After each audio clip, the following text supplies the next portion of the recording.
안녕하세요 여러분, 반갑습니다. 우리 이번 시간에는 문학사 단원에 속하는 것 중에서 여러분들이 저번 시간에 선생님이 문학사 강의를 쫙 했었죠. 거기에서 고대가요에 속하는 작품 중에서 공무도화가를 같이 공부해 보도록 합시다. 페이지는요, 여러분들 교과서 168페이지부터 169페이지까지 내용입니다. 자, 그러면 공무도화가 내용 설명으로 들어가 보도록 해요.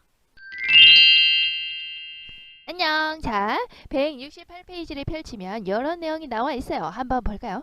자, 공무도화가는 남편을 잃은 슬픔을 간결하면서도 애절하게 읊은 고대 가요이다. 여기에 힌트가 다 있어요. 일단 주제라는 것은 일단 남편을 잃은 슬픔을 노래했다. 뭐 이런 것을 알 수 있지 않겠어요?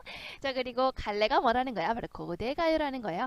우리가 저번 시간에 문학사에서 선생님이 잠깐 언급을 했었지만, 자, 고대 국가가 성립이 되면서 나온 노래 중에 고대 가요가 있었죠. 자, 고대 가요가 어떤 흐름을 타고 전해진다고 했어요. 처음에는 집단적이고 서사적인 노래에서 점차적으로 개인적이고 서정적인 노래로 바뀌어 간다라고 얘기를 했었죠. 자, 그때 개인적이고 서정적인 노래로 바뀌는 것 중에 첫 스타트를 끄는 작품이 바로 뭐라고요? 바로 공무도화가라고 했습니다. 그것을 생각하면 여러분들이 남편을 잃은 슬픔, 즉 개인적인 서정을 노래했구나라는 거하고 연결이 되겠죠. 자, 그러면 고대 가요의 전개 과정을 생각하며 작품을 감상해보자. 자, 그러면 우리 옆에 이제 169페이지를 펼치면요. 자, 요런 게 나와 있을 거예요. 자, 고대 가요는요, 아직 우리가 서사하고 서정, 그러니까 산문이랑 우문이 완벽하게 분리가 되어 있지 않았어요. 아주 옛날이기 때문이죠. 자, 그래서 고대가요의 특징이라고 한다면요, 바로 배경 설화 속에 그 노래가 들어가 있다라는 게 특징이에요. 자, 그러면 우리가 파악해야 될 게 뭐겠어요? 배경 설화를 알아야 내용을 알 수가 있는 겁니다. 자, 그러니까 거기 밑에 배경 설화가 등장하고 있어요. 배경 설화 속에 아까 이제 우리가 이제 나중에 공부할 요 공무도화가 노래가 쏙 들어가 있다라고 보시면 되는 거예요. 자, 그럼 배경설을 한번 같이 보도록 할까요? 일단 선생님이 파란색으로 요렇게 박스를 쳐놨죠? 이게 뭐냐? 중요한 인물을 이렇게 박스를 쳐놓은 거예요. 자, 옆에 선생님이 대충 이렇게 써놨습니다. 요 내용을 있죠? 여기 내용을 요약을 해놓은 거라고 보시면 되는 거예요. 자, 그럼 볼까요? 자, 배경설화. 자, 고조선의 뱃사공인 광리자고가, 자, 광리자고라는 사람이 등장을 했네요. 이 사람이 누구라고요? 바로 뱃사공이네요. 자, 뱃사공이니까 뭐래겠어요? 아침부터 열심히 일어나서 이제 배 일을 하러 가야겠죠. 그래서 아침 일찍 일어나서 배를 저어서 가는데, 뱃사공이니까 배를 저어서 열심히 가고 있는데요. 자, 이 사람이 무엇인가를 목격을 한답니다. 바로 요 장면을 목격을 하게 되는 거예요. 자, 어떤 것을 목격을 하냐? 바로 머리가 하얗게 샌 미친 사람. 이거 누굴까요? 선생님이 이제 좀 이따 얘기를 해줄 테지만, 이제 공무도화가의 또 다른 이름이 바로 공의인이에요. 그래서 이렇게 검색을 해보면 백수광부의 뜻이 나와 있죠. 백수광부 이렇게 보시면 이렇게 봐야겠다. 자, 보시면 흰백자죠. 수 머리 숫자랍니다. 그러니까 우리 수미상관의 구조 아시죠? 앞부분하고 뒷부분의 구조가 똑같은 것이 반복되는 거. 그래서 앞부분에 해당되는 게 수, 즉 머리라는 거고요. 미가 바로 꼬리 미자예요. 그래서 맨 앞부분이랑 맨 끝에 구조가 똑같은 걸 수미상관이라고 하는 거예요. 뭐 그렇다는 거고요. 자, 여기서 어쨌든 이제 머리에 해당되는 한자가 바로 머리 숫자네요. 그리고 광자는요, 짠, 자, 미칠 광자예요. 자, 부는 볼까요? 지압이 부예요. 자, 그러면 이것을 그대로 해석하면 뭐가 될까요? 머리가 하얀 미친 남자 이렇게 생각하시면 되겠네요. 자, 그래서 이거를 그대로 이렇게 머리가 하얗게 샌 미친 사람을 그대로 우리가 풀어서 쓰면 백수광부가 되는 거예요. 자, 이 백수광부가 술병을 들고 강물을 가로질러 건너고 있었다. 자, 술을 마시고 강물을 건너고 있는 이 장면을 본 거예요. 백수광부가. 자, 그런데 자, 그의 아내가 뒤따르며 말렸지만 여보 가지 마세요 이렇게 하고 아내가 말렸다는 거. 요 장면을 광희자구가 목격을 했다라는 거야. 자, 그런데 이 백수광부는 아내의 만류에도 아랑곳하지 않고 결국에 끝까지 강물을 가로질러 건너가지고 끝내 물에 빠져 죽고 죽고 말았습니다. 죽었어요. 안녕. 이렇게 백수왕후 죽어버렸어요. 자, 그러자 그 아내는요 강가에서 고무에 맞춰서 노래를 부르며 동곡하는데 아내가 이제 너무 슬프잖아요. 그런데 갑자기 뭘 꺼냈냐? 공우를 꺼내요. 자, 공우가 무엇이냐? 여기 나와 있죠. 하프와 비슷한 동양의 현 악기. 그래서 여러분들이 검색하시면 이런 거 나와요. 이렇게 하프 같은 거, 옛날 동양의 하프 같은 거라고 생각하시면 돼요. 그래서 아내가 너무 슬퍼가지고 약간 이런 느낌으로 아내가 너무 슬퍼가지고 이 공우라는 악기를 꺼내가지고 띵가띵가띵가 노래를 불렀는데 그 노래가 공무도화가더라. 라는 겁니다. 자, 그래서 이제 공무도화가이다 하고 이제 공무도화가의 이 노래가 이렇게 삽입이 되어 있겠죠. 그 산문 속에. 자, 그리고 나서 이 노래가 끝나자, 자, 노래를 다 해서 딩가딩가 공무도화가 이마 그물을 건너지 마오 막 이렇게 노래를 불렀다는 거야. 그리고 나서 다 부른 다음에 어떻게 했다는 거야? 노래가 끝나자 요 안에 있죠. 백수광부의 아내 또한 물에 몸을 던져서 죽고 말았다. 어머, 비극적인 결말이다. 너무 슬프죠. 자, 요 광경 방금 얘기했죠. 백수광부가 술병을 들고 강물을 가로질러서 건너다가 빠져 죽었고 아내가 말렸지만 결국에 빠져 죽었고 이것을 본 아내가 너무 슬퍼서 공을 가지고 띵가띵가 공무도화가 노래를 부른 다음에 아내도 역시 빠져 죽었다라는 요것을 목격을 했다라는 거예요. 누가? 광리자고가요. 너무나 슬프다. 그래서 광리자고가 여기 나와 있죠. 이 광경을 목격한 광리자고는 집에 돌아와서 자기 아내인 여옥에게 집에 와서 여보 오늘 이런 것을 봤어 하고 얘기를 해줬다라는 거야. 그러면서 노래를 들려줬다. 이 노래가 뭐겠어요? 바로 이 백수광부의 아내가 불렀던 공무도화가 이 노래를 들려줬다는 거야. 이런 노래를 부르면서 그랬다고 이렇게. 그러니까 역은 눈물을 흘리면서 여보 정말로 슬프네요 하면서 이제 공우를 안고 아까 또 그 하프이죠? 하프를 안고 또 띵가띵가띵가 노래를 불렀는데 그 노래가 역시 요 아내가 불렀던 요 노래를 따라서 이제 부른 거겠죠. 그러니까 공무도화가 노래입니다. 자, 듣는 사람마다 눈물을 흘렸다. 그래서 여기 또 이 노래를 옆집에 사는 여옹에게 가르쳐 주니 그러니까 여러분들 요거에서 알 수 있는 것은 여옥이라는 요 이제 강리자고의 아내가요 결국에 이 공무도화가라는 노래를 퍼뜨린 거야. 그렇지? 옆집에도 퍼뜨리고 이런 식으로 그러니까 퍼뜨려서 알려주니까 이렇게 노래가 퍼지게 되었다라는 거예요. 자, 그래서 여러분들이 이제 보시면 알겠지만은 노래를 부를 때 다 뭐를 가지고 노래를 불렀어요? 악기. 즉 공을 하는 아까 하프 악기를 가지고 노래를 불렀죠.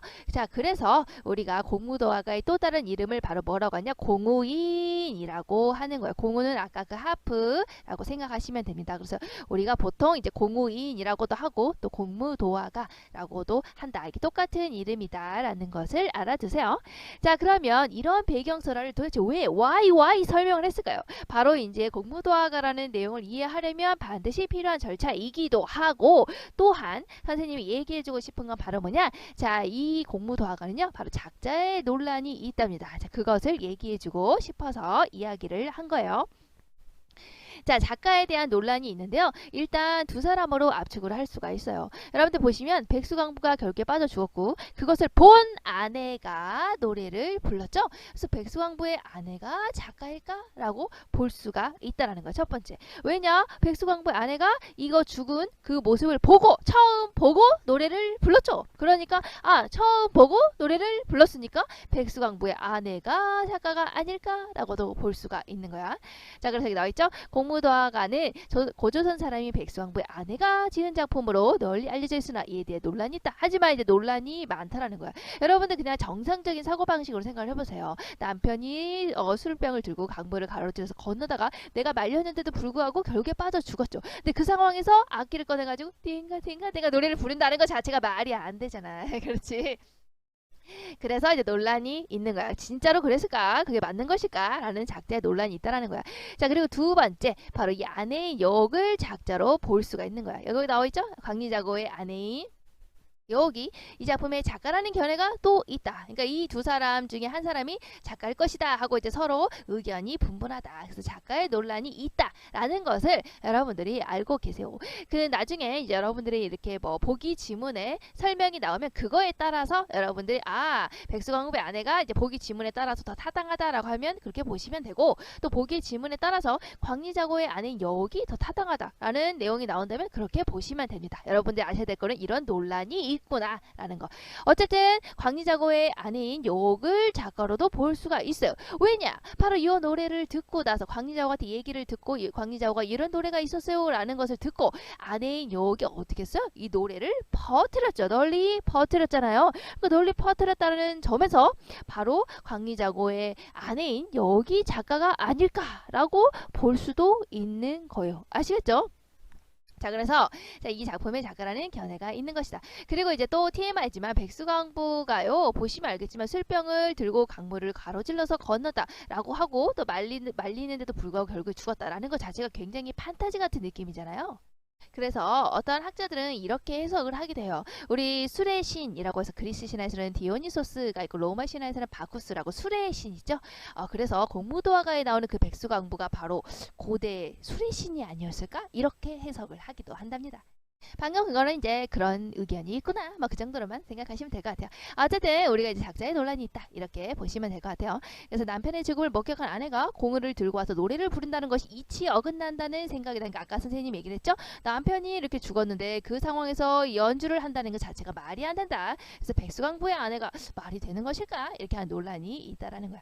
자, 그렇지만 이제 결국에는 우리 교과서에서 얘기하고 있는 작가는 누구라는 거예요, 결론적으로. 하지만 이러한 반론의 근거가 명확한 것이 아니다. 방금 같은 그런 반론이 있지만 근거가 명확하지 않아서, 또 그리고 한치훈의 해동 역사를 편찬하면서 이런 관점을 가지고 있다는 거야. 백수광부의 아내가 결국 지었다라는 관점을 따르고 있기 때문에 그거에 따라서 우리 교과서에서는 이제 백수광부의 아내가 지은 작품으로 이해하는 것이 통설이다 라고 하는 걸 봤을 때, 백수광부의 아내를 작가로 보고 있구나, 이렇게 정리하시면 될 것 같아요.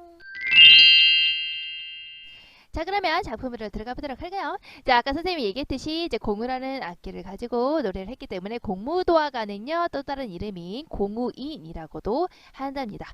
자, 공무도화가 옆에 한자가 적혀져 있죠. 그래서 한자를 그대로 풀이를 해본다면 공은요, 그대예요, 그대. 그러면 아까 작가가 누구라고 했어요? 백수광부의 아내라고 했죠? 백수광부의 아내가 그대여 부르는 존재는 누구겠어요? 바로 빠져 죽은 남편인 백수광부를 말하는 거겠죠? 자, 그러니까 이 공은 바로 그대, 바로 사랑하는 의미 되겠죠. 자, 없을 문자는요, 금지요. 뭐뭐 하지 마세요 라는 뜻이고요. 자, 도는 건널 도자랍니다. 그래서 건너다 라는 의미예요. 자, 하는 물 하자에서 물이라는 의미랍니다. 자, 그럼 이걸 그대로 우리 해석을 해보자면 다 지워져 버렸네. 자, 그대 금지한다, 건너다 물. 자, 그럼 이걸 다 합쳐보면 뭐겠어요? 그대여 물을 건너지 마세요. 자, 가는 뭐예요? 노래라는 뜻입니다. 그래서 그대여 물을 건너지 마세요 라는 내용의 노래구나. 자, 그럼 이거를 정리해보면 이렇게 된다는 거야. 물을 건너는 임을 말리는 노래라고 정리할 수가 있겠네요. 결국 이 공무도화가 라고 하는 이 앞에 부분이죠. 공무도화, 그대여 하지 마세요, 건너다 물, 요거 있죠. 요거는 요 맨 앞부분의 내용을 그대로 따갖고 와서 제목으로 삼은 거예요. 그래서 이 공무도 하는 바로 노래다. 그러니까 물을 건너는 임을 말리는 노래다. 제목은 이제 이해가 가셨죠? 자, 그러면 이제 이 노래는요, 특이하게 여러분들 이제 보시면 알겠지만은 고대 가요잖아요. 고대 가요라고 한다면, 고대 가요는 노래를 부를 때, 그 당시에 노래를 부를 때, 고대 국가 시기에 글자가 있었을까요? 없었을까요? 글자는 아직 없었겠죠. 자, 그렇기 때문에 이 노래는 처음에는 어떻게 불렸을까요? 글자가 없었으니까 뭐지? 그러니까 말은 있었지만 글자가 없는 거야. 그러니까 말은 이마 그물을 건너지 마오, 임은 끝내 그물을 건너시는 문에 돌아가시, 이렇게 말은 노래로 불렀지만 이것을 기록할 글자가 없는 거예요. 그럼 어떻게 전해지겠어요? 그전에는 그냥 구전돼서 전해질 수밖에 없었겠죠. 자, 그러다가 이제 나중에 한자가 들어오게 되면서 한자라는 문자가 생겼으니까 그럼 뭘로 기록을 하겠어요? 그 당시에 이제 한자로 기록을 하겠죠. 자, 그래서 우리가 구전되던 것을 한자로 기록했다라고 해서 한자로 번역했다. 구전된 것을 한자로 번역했다라고 해서 우리가 한역시가라고 하는 겁니다. 아시겠죠? 자, 그러다가 우리가 이제 나중에 계속 이제 한자로 기록된 것을 다시 한번 번역을 하거든요. 다시 한번 한글로 이렇게 번역이 되고요. 이것을 우리가 이제 지금 이렇게 공부를 하고 있는 거죠. 그러니까 원래 구전되던 것을 한자로 이렇게 한시로 적었고, 한자 글자가 들어왔을 때, 그리고 이것을 다시 한글로 번역해서 우리가 공부를 하는 거죠. 그래서 여러분들이 한역을 찾아보시면 여러분들이 이게 한역이 아마 두 개가 나올 거예요. 한역에서 한자가 다르거든요. 이건 진짜 우리 한나라 한자 이제 한문할 때 한자로 번역했다라는 한역이 있고 또 하나 찾아보시면 이게 이제 한글 할 때 한자죠. 그래서 한글로 번역했다. 그러니까 한글로 번역한 것도 한역이고 한자로 번역한 것도 한역이에요. 자, 그런데 우리가 이제 고대가요에서 한역시가라고 얘기를 한다면 결국에 구전되어 오던 노래를 나중에 한자가 들어왔을 때 한자로 번역했다. 예, 한역이라고 생각하시면 됩니다. 그래서 한자로 번역한 노래인 한역시가구나 이렇게 보시면 돼요. 자, 그러면 한자로 이렇게 번역을 했으니까요. 우리가 이제 한자, 한시 우리 선생님이 형식을 얘기를 해줬죠. 그럼 이제 알 수가 있죠. 선생님 엄청 많이 얘기했어요. 모르면 배신이야. 자, 볼까요? 그러면 이건 한자인데 몇 글자요? 하나, 둘, 셋, 네 글자죠. 그러니까 사언이 되겠죠. 자, 그리고 몇 개의 구로 이루어졌습니까? 하나, 둘, 셋, 네 개의 구로 이루어져 있죠. 사언 사구의 한역시가 구나라는 것을 알 수가 있어요. 자, 그렇다면 이제 네 줄이니까 우리가 시상전개는 어떻게 되겠어요? 바로 기, 승, 전, 결 이렇게 이어지게 될 거라는 거 이해할 수가 있겠죠? 자, 그러고 나서 이제 우리 공무도화가 보도록 합시다. 공무도화가에서는 가장 중요한 게 뭐냐면요. 뭐니 해도 바로 물이라는 상징이라는 겁니다. 여러분들 혹시 상징 아세요? 상징 물어보니까 여러분들 모르는 사람이 있더라. 눈이 갑자기 동태가 되더라. 일단 좀 자세하게 여러분들이 상징에 대해서 공부를 하고 싶은 학생은 선생님 강의를 찾아보면 여기 상징 검색하면 나올걸요. 상징에 대해서 이제 개념과 특징, 상징의 종류에는 원형적인 상징, 관습적인 상징, 개인적인 상징이 있다. 그리고 비유와 상징을 어떻게 구별하냐 이렇게 해가지고 세 개로 나눠서 찍은 강의가 있어요. 그래서 이걸 보면은 아마 도움이 될 거예요. 이거는 이제 선생님이 문학개론서를 참고해서 국어교육과나 국문과에서 자주 보는 책이랑 그리고 여러분들이 많이 보는 EBS 교재를 선생님이 잘 혼합시켜가지고 강의를 찍은 거예요. 그래서 영화 이제 화면까지 약간 예시로 집어넣어갖고 선생님이 했으니까 이제 궁금한 학생은 한번 참고를 해서 보세요. 보시면 좀 이해가 되지 않을까 이렇게 생각이 들어요. 근데 어쨌든 우리가 이제 물이 상징하는 거, 그게 굉장히 중요하거든요. 그래서 선생님이 아주 간단하게만 설명을 하자면 우리가 비유와 상징 같은 경우에 전부 공통점은 모두 무엇인가 무엇을 빗대서 표현했다라는 게 둘 다의 공통점이에요. 자, 그런데 가장 큰 이제 차이점이라고 한다면 비유 같은 경우에는 원관념, 원래 표현하고자 했던 거 그리고 그것을 빗대서 표현했던 보조관념이 1대1로 대응을 한다라는 거예요. 그래서 되게 이제 하나의 의미로 해석이 된다는 것을 예시를 들어서 내 마음 호수요라고 한다면 원래 표현하고 싶었던 원관념은 내 마음이 되겠죠. 그리고 빗대서 표현한 호수가 보조관념이 되겠죠. 이렇게 드러나 있다라는 거야. 그래서 보통 하나의 의미로만 해석이 된다라는 게 이제 대부분 이제 우리가 이제 비유라고 보시면 되고 이제 상징 같은 경우에는 보시면 알겠지만 내 마음은 호수요 이렇게 했을 때 원래 표현하고 싶은 건 뭐예요? 원관념이 내 마음이죠. 그것을 빗대서 표현한 호수죠. 근데 원관념을 드러내지 않는 거예요. 그래서 보시면 자, 원관념이 드러나 있지 않고 보조관념만 드러나 있는 것을 님은 같습니다 이렇게 했을 때 님이 보조관념인 거지 원관념이 뭐예요? 몰라요. 지금 이거를 가지고 여러분들이 여러 가지 자료나 시의 여러 가지 정황이나 뭐 이런 것들을 보고 원관념을 추리해 가는 거예요. 이런 걸 상징이라고 하는 겁니다. 보조관념만 딱 던져주고 원관념을 다양하게 해석할 수 있는 거 이런 것들을 우리가 상징이라고 보시면 돼요. 그러니까 이제 원관념을 추리해 가야 되는 거죠. 그러니까 다양한 해석이 존재한다. 이제 이런 거를 상징이라고 생각을 하시면 돼요. 상징에는요. 간단하게 얘기를 하자면 세 가지가 있어요. 전 세계적으로 통용되는 상징을 우리가 원형적 상징이라고 하는 거예요. 그래서 뭐 예를 들어서 태양 그리고 이제 방금 우리가 이제 공무도화가 잘 물 같은 경우를 보시면 전 인류 공통적으로 물이라고 한다면 어떤 탄생, 뭐 속죄, 무한, 뭐 영원, 생의 순환, 뭐 생명력, 죽음 이런 이미지들을 나라 공통적으로 떠올린다는 거야. 이런 것들을 원형적인 상징이라고 한답니다.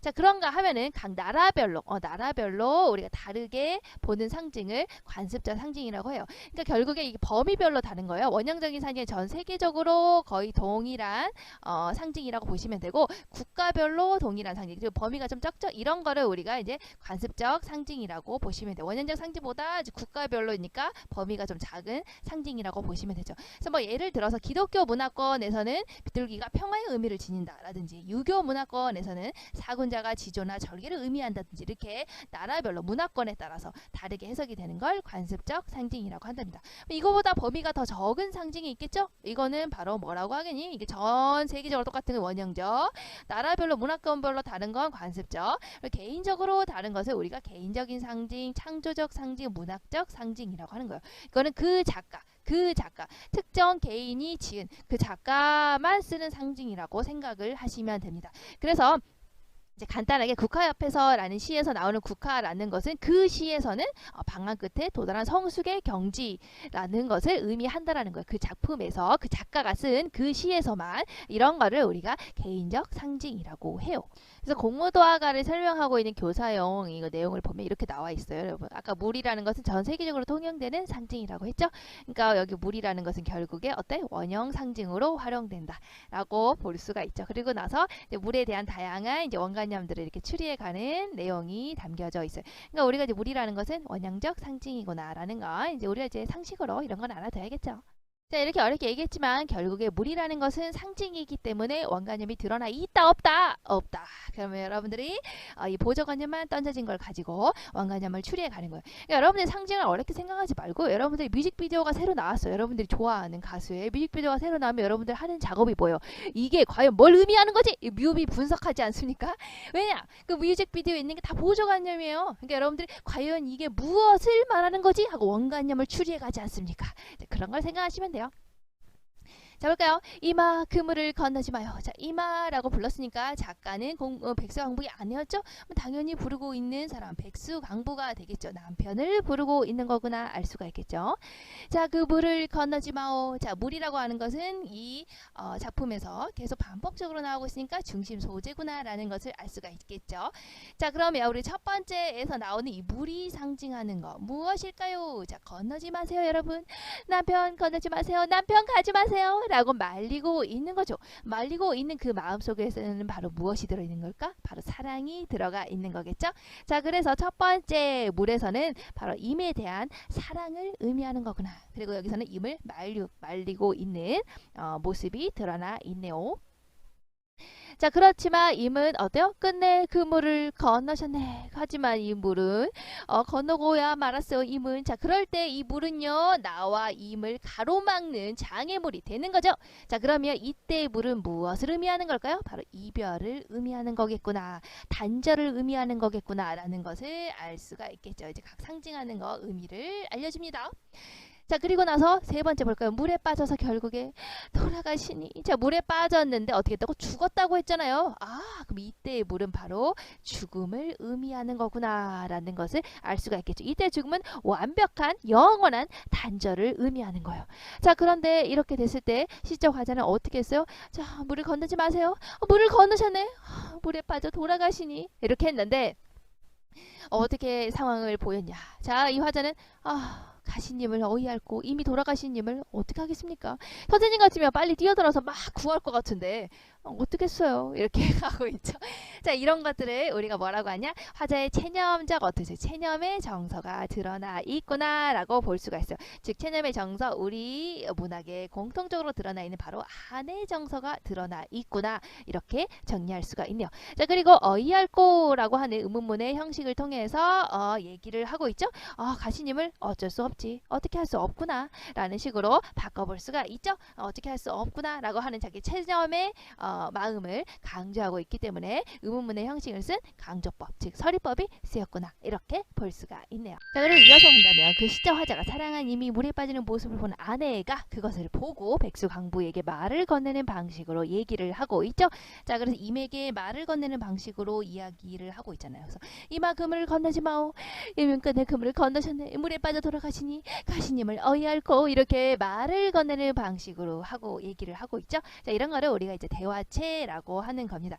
이제 흔히 이제 가끔씩 물어보는데요. 대화체하고 대화의 차이가 뭔가요? 라고 물어본다면 대화라는 것은 말 그대로 말하고 있는 화자, 그리고 듣는 사람인 청자가 드러나야 돼요. 예를 들면 이마 그물을 건너지 마오 했을 때 응, 안 건널게 이런 식으로 이렇게 드러나 있는 것을 우리가 이제 대화라고 하고요. 이것은 보시면 알겠지만 혼자 지금 얘기를 하고 말을 건네고 있죠. 자, 이런 거는 말을 하고 있는 방식이지만 청자는 굳이 막 드러나 있지 않죠. 그럼 우리가 이제 대화체라고 이야기를 한답니다. 하지만 사실은 좀 모호하게 좀 결쳐 있다. 약간 그렇게 생각을 하시면 돼요. 하지만 이제 구체적으로 딱 드러나 있으면 대화구나 이렇게 보시면 되고요. 이렇게 구체적으로 뭔가 드러나 있지 않구나. 그냥 말을 건네고 있는 방식으로 얘기하고 있구나. 자, 이런 거를 대화체. 그러니까 우리 공부도화가는 대화체라고 볼 수가 있겠죠? 자, 그리고 넘나 중요했던 저 물의 상징적인 의미를 중심으로 시상이 전개되고 있다 해서 물이 의미하는 거 얘기를 했었죠. 공무도화가는 물이 상징하는 의미가 상당히 중요하기 때문에 여러분들 잘 기억을 해두세요. 자, 이만큼 물을 건너지 마요 해서 첫 번째 물은 건너지 마세요. 건너지 말라고 하는 마음의 속에는 사랑이 담겼다. 사랑. 자, 하지만 이문 끝에 그 물을 건너서는 나와 이별하고야 말았어요. 그래서 이별. 자, 물이다. 근데 물에는 빠져서 돌아가셔 버렸네. 그러니까 이때의 물은 죽음을 의미한다. 라는 거. 자, 그다음 볼까요? 1행에서는 물을 건너려는 입을 만류했었죠. 이마 그 물을 건너지 마오. 자, 2행은 볼까요? 이미 그 물을 결국에 건너가야 말하죠. 임은 끝내 그 물을 건너셨네. 자, 그럼 이 작품의 구성에서 1, 2행하고 요거 밑에 요거랑 연결시켜서 봅시다. 1, 2행의 내용이 결국에 임에게 물을 건너려고 했을 때 그걸 말렸지만 결국 임은 물을 건너는 내용이 담겨져 있었죠. 그럼 거기에 담겨져 있는 시적 화자의 정서가 어때요? 아, 너무 처음에는 걱정되고 불안되고 근심, 불안, 초조, 건널까봐 걱정된다. 이런 그리고 건너지 마세요 하는 애원이 드러나 있다라는 걸 알 수가 있겠죠. 자, 그 다음에 3, 4회는 어떤 내용이었어요? 이미 결국에 물에 빠져서 죽어야 말았죠. 물에 빠져 돌아가시니 하는 게 3회의 내용이었죠. 4행에서는 어떠세요? 가시님을 어이할고 하고 임의 죽음을 한탄하고 있는 내용이죠. 역시 이 밑에 거랑 연결시켜서 보시면 3, 4행은 역시 물에 빠져 죽고 이미 그리고 화자는 그 모습을 보게 된다라는 내용이고 거기에 담겨져 있는 시적 화자의 정서가 어때요? 물에 빠져 죽었을 때 물에 빠져 돌아가시니 했을 때는 깊은 슬픔 아주 깊은 슬픔에 빠져 있구나라는 거 알 수가 있겠지. 깊은 슬픔에 빠져 있다. 그리고 나서 마지막에 가시님을 어떻게 하겠느냐 했을 때 화자의 탄식, 한탄, 그리고 체념의 정서가 드러나 있었다. 맨 마지막 즉 체념과 한의 정서가 드러나 있었다. 어이할꼬 하는 부분에서 드러나 있었다. 이렇게 정리하시면 되겠죠. 그래서 이 작품은요 바로 보시면 알겠지만 시상 전개 방식이 어떤 식으로 이루어지고 있어요. 바로 이 내용에 따라서 시적 화자의 정서가 이렇게 변하는 방식으로 시상의 흐름이 이어지고 있죠. 그러니까 이 작품은 화자의 정서 추이, 정서 변화에 따라서 애원과 한, 근심, 불안, 초조에서 그리고 깊은 슬픔과 체념과 한의 정서로 변해가는 그 모습에 따라서 이 추이 변해가는 이 모습에 따라서 감정이 그거에 따라서 시상이 전개되고 있구나. 이렇게 여러분들이 연결해서 거기다가 적어 놓으세요. 자, 그리고 넘어갈까요? 자, 물의 이미지가 어떤 이미지냐? 결국에 물이라는 것은 시적 화자 아내하고 그리고 백수광부를 갈라놓게 되죠. 결국에 죽음으로 통해서. 그러니까 물이라는 것은 결국에 삶의 세계, 이승의 세계, 그리고 죽음의 세계 이를 연결시키는 거죠. 둘을 단절시키는 거죠. 둘을 이것 때문에 못 만나게 되는 거죠. 아까 연결 잊어버렸어요. 그냥 그 물로 인해서 못 만나게 되는 거죠. 그래서 단절. 그리고 임에 대한 죽음, 어떤 단절을 나타내고 있구나. 물이. 이제 이렇게 생각을 하시면 됩니다. 자, 그리고 아까 선생님이 얘기했듯이 결국에 우리 빠져 죽었잖아요. 빠져 죽고 됐을 때 맨 마지막에 뭐라고 말했어요? 가시님을 어떻게 하겠는가 하는 체념의 정서가 드러나 있죠. 체념, 한 이런 정서가 드러나 있다고 했죠. 자, 이 정서가 드러나 있는 작품들이 쫙 라인이 있어요. 자, 그래서 이렇게 딱 정리를 해놨죠. 그래서 이별의 정한, 즉 아까 한의 정서를 노래한 작품의 계보가 이렇게 쫙 있는데요. 한번 이렇게 딱 정리를 해놓으면 도움이 되겠죠. 문제 풀고 공부하는데. 자, 그래서 그 우리 우리나라 작품에 이렇게 한의 정서를 드러내고 있는 대표적인 작품들이 쭉 이렇게 연결되어 있다, 흐름을 이루고 있다라고 보는데요. 그 첫 스타트를 끄는 게 바로 고대가요 중에서 공무도화가라는 거예요. 공무도화가 방금 얘기했죠. 어이할꼬라는 부분에서 한 체념의 정서가 드러나 있고, 자, 이어져서 우리 고려가요로 가게 되면 가시리 그리고 석영별곡에서 드러나 있다는 거. 가시랍니까? 가시랍니까? 나를 버리고 가시랍니까? 이렇게 하는 부분에서 얘기를 하고 있죠. 근데 이때 가시리에서는 시적 화자가 소극적이다. 석영별곡의 화자는 이별의 상황에서 당신이 날 사랑만 해주신다면 이런 길상 같은 거 버리고 당신을 따르겠어요 하는 좀 적극적인 화자의 모습이 드러나 있다. 이런 차이점 정리 하나 해두시고요. 자, 그 다음에 이제 한시로 넘어가게 되면 정지삭이라는 사람이 쓴 소홍인이라는 작품이 있어요. 소홍은 보내다라는 거군요. 이는 사람이에요. 사람을 보내다. 즉 이별의 모습을 드러내고 있죠. 하지만 이 소홍인에서 이별의 상황은요. 바로 여기에서 대동강이라는 곳, 즉 물이 있는 곳에서 헤어지게 되고요. 대동강 물은 마르지 않는다라고 표현하는데 왜 마르지 않아? 라고 본다면 내가 계속 눈물을 흘려서 대동강물에다 보태고 있기 때문이야 해가지고 바로 물의 기능이 바로 슬픔의 눈물이구나 하는 물이라는 이미지가 바로 공무도화가하고 연결이 된다라는 것을 기억을 해두세요. 그리고 이제 뒤에 이어서 이제 황진이의 시조.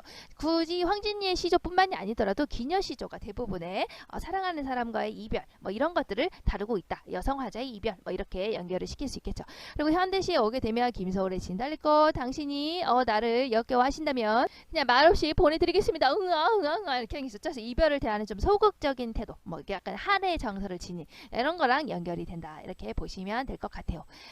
자, 그러면 여기까지 정리하면 선생님이 정리 이제 다 해줬죠. 그러니까 이거 선생님이 이제 프린트 따로 뭐 아까 내용 해설 따로 이렇게 보시지 말고 두 개를 연결시켜서 여러분들이 공부를 하시면 더욱더 완벽하게 정리할 수 있을 것 같아요. 그러면 다음 시간에 뒤에 넘어가서 학습활동 문제 풀고요. 그리고 이제 정지상의 송인 같이 공부하기로 했죠. 정지상의 송인 공부하도록 합시다. 선생님이 올려놓은 자료 한번 내려받아서 같이 놓고 우리 다음 시간도 준비해 보도록 해요. 다음 시간에 만나도록 합시다. 안녕. 자, 그러면 선생님이 준 프린트 있죠. 프린트를 같이 보면서 우리가 마무리 짓고 같이 함께 정리해 보도록 합시다. 자, 프린트 다 꺼내시고 같이 보도록 해요. 자, 갈래는 고대 가요였죠. 특히 이 고대 가요였지만 처음에는 집단적이고 서사적인 노래에서 서정적 개인적인 노래로 흘러가고 있다라고 이 고대 가요의 흐름을 얘기했었죠. 그 중에서 개인적 서정적인 가요로 넘어가는 첫 스타트를 끄는 작품이다라는 거 선생님이 얘기를 했어요. 자, 그 다음에 서정적, 왜냐면 죽은 그 마음, 안타까운 마음을 노래하고 있고, 애상적, 그 얘기하죠. 슬픈 마음, 그리고 체념적, 마지막에 어떻다고? 가시님을 어이할고 하는 체념적 한의 정서가 드러나 있다라고 했었죠. 자, 제재는 물이에요. 물이 상징하는 거 굉장히 중요했어요. 자, 그럼 주제는 이매의 죽음, 즉 백수강부 남편의 죽음으로 인한 이별의 슬픔과 한이 드러나 있구나라는 거 우리가 알 수가 있었어요. 자, 특징을 볼까요? 시적 화자의 절박한 심정. 여기서의 시적 화자는 누가 되는 거예요? 선생님이 밑에 다 정리를 해놨죠. 발음이 왜 이상 안 되냐.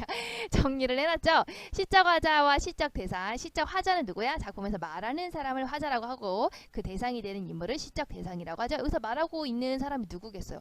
이마 그물을 건너지 마오 말하고 있는 거죠. 누구예요? 바로 사랑하는 이인 백수 광부가 그러니까 사랑하는 남편이 물에 빠지는 모습을 안타까운 심정을 바라보고 있는 아내가 시적 화자가 되겠죠. 누구를 바라보면서 얘기하고 있어요? 바로 스스로 물에 빠진 백수 광부니까 백수광부가 시적 대상이 되겠죠. 자, 그러면 이 광경을 지켜본 결국에 광리자구가 집에 가서 아내 여우에게 이 이야기를 돌려줬다 했죠. 그러니까 시적 화자는 바로 임을 잃은 아내가 되는 거구나 라는 것을 보시면 되겠죠. 그래서 시적 화자의 절박한 심정 가지 마세요 하는 것을 어때? 우리 특징이 뭐냐면 바로 이 작품의 특징 바로 직접적으로 자신의 절박한 심정을 직접적으로 표출하고 있구나 라는 게 가장 큰 특징이라고 볼 수가 있겠죠.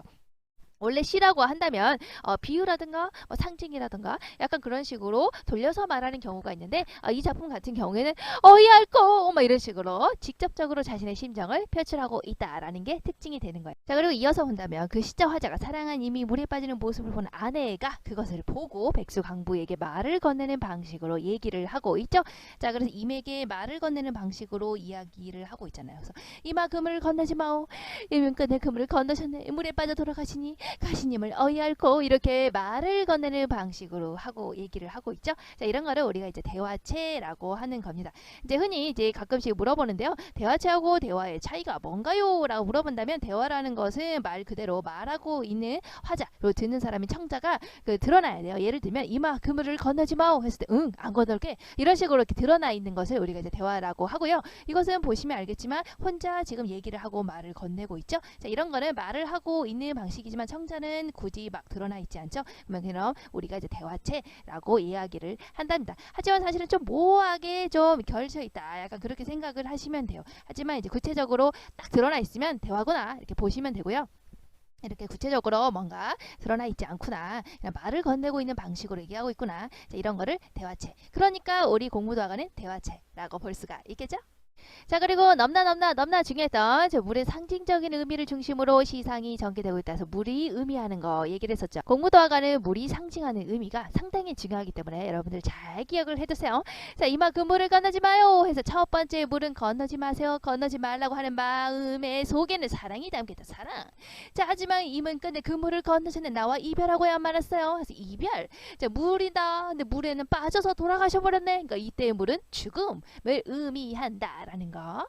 자, 그다음 볼까요? 1행에서는 물을 건너려는 입을 만류했었죠? 이마 그 물을 건너지 마오. 자, 2행을 볼까요? 이미 그 물을 결국에 건너가야 말하죠. 임은 끝내 그 물을 건너셨네. 자, 그럼 이 작품의 구성에서 1, 2행 하고 요거 밑에 요거랑 연결시켜 놓읍시다. 1, 2행의 내용이 결국에 임에게 물을 건너려고 했을 때 그걸 말렸지만 결국 임은 물을 건너는 내용이 담겨져 있었죠. 그럼 거기에 담겨져 있는 시적 화자의 정서가 어때요? 아, 너무 처음에는 걱정되고 불안되고 근심, 불안, 초조, 건널까봐 걱정된다. 이런 그리고 건너지 마세요 하는 애원이 드러나 있다라는 걸 알 수가 있겠죠. 자, 그 다음에 3, 4회는 어떤 내용이었어요? 이미 결국에 물에 빠져서 죽어야 말았죠. 물에 빠져 돌아가시니 하는 게 3회의 내용이었죠. 4행에서는 어떻어요? 가시님을 어이할고 하고 임의 죽음을 한탄하고 있는 내용이죠. 역시 이 밑에 거랑 연결시켜서 보시면 3, 4행은 역시 물에 빠져 죽고 이미 그리고 화자는 그 모습을 보게 된다라는 내용이고 거기에 담겨져 있는 시적 화자의 정서가 어때요? 물이 빠져 죽었을 때 물에 빠져 돌아가시니 했을 때는 깊은 슬픔 아주 깊은 슬픔에 빠져 있구나라는 거 알 수가 있겠지. 깊은 슬픔에 빠져 있다. 그리고 나서 마지막에 가시님을 어떻게 하겠느냐 했을 때 화자의 탄식, 한탄, 그리고 체념의 정서가 드러나 있었다. 맨 마지막 즉 체념과 한의 정서가 드러나 있었다. 어이할꼬 하는 부분에서 드러나 있었다. 이렇게 정리하시면 되겠죠. 그래서 이 작품은요 바로 보시면 알겠지만 시상 전개 방식이 어떤 식으로 이루어지고 있어요. 바로 이 내용에 따라서 시적 화자의 정서가 이렇게 변하는 방식으로 시상의 흐름이 이어지고 있죠. 그러니까 이 작품은 화자의 정서 추이, 정서 변화에 따라서 애원과 한, 근심, 불안, 초조에서 그리고 깊은 슬픔과 체념과 한의 정서로 변해가는 그 모습에 따라서 추이 변해가는 이 모습에 따라서 감정이 그거에 따라서 시상이 전개되고 있구나. 이렇게 여러분들이 연결해서 거기다가 적어 놓으세요. 자, 그리고 넘어갈까요? 자, 물의 이미지가 어떤 이미지냐? 결국에 물이라는 것은 시적 화자 아내하고 그리고 백수광부를 갈라놓게 되죠. 결국에 죽음으로 통해서. 그러니까 물이라는 것은 결국에 삶의 세계, 이승의 세계, 그리고 죽음의 세계 이를 연결시키는 거죠.